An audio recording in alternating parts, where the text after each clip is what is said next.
go through a hip mobility complex. We're going to be a lot in that 90-90 position, but we're also going to flow through it a little bit. So you're going to start on your bum with your heels on the floor and your feet just kind of slightly wider than shoulders. And at first, you're going to see if you can even sit up nice and straight in this position, or do you feel like you have to be slumped back? So if you're unable to sit up nice and straight, you could add your arms behind you for a little bit of support. And we're going to start with our windshield wipers.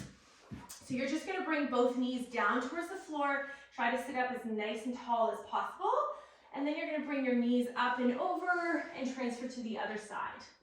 Again, if you need hands for support here, feel free to start with that and work on being able to challenge yourself to being able to maintain this 90-90 position. So that's 90 degrees at your hips, knees, and ankles, while maintaining sitting up nice and straight. So once you've done maybe 3 to 5 of these, rotating from side to side, you're going to pick one side to start. So I've got my left leg in front and my right leg behind.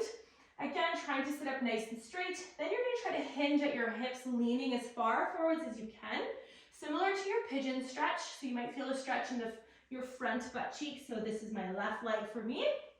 Trying to keep my spine nice and straight as I fold over. You can always try to play at different angles that you're falling forwards, trying to see what that feels like, what feels good, what maybe doesn't feel as good.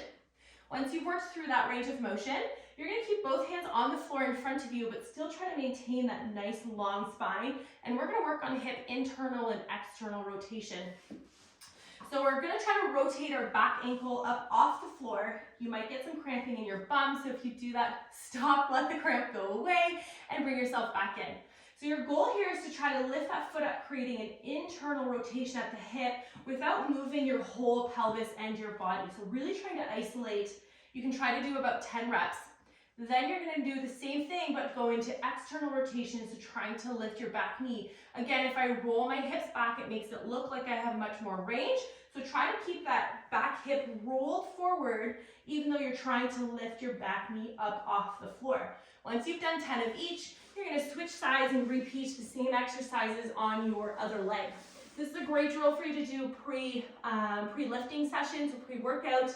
Also a really good drill if you struggle with low back pain or struggle getting deep into your squat or maybe deep into your deadlift position. So really working on increasing your mobility of your hips, but also increasing your strength during those exercises. Have fun with these drills.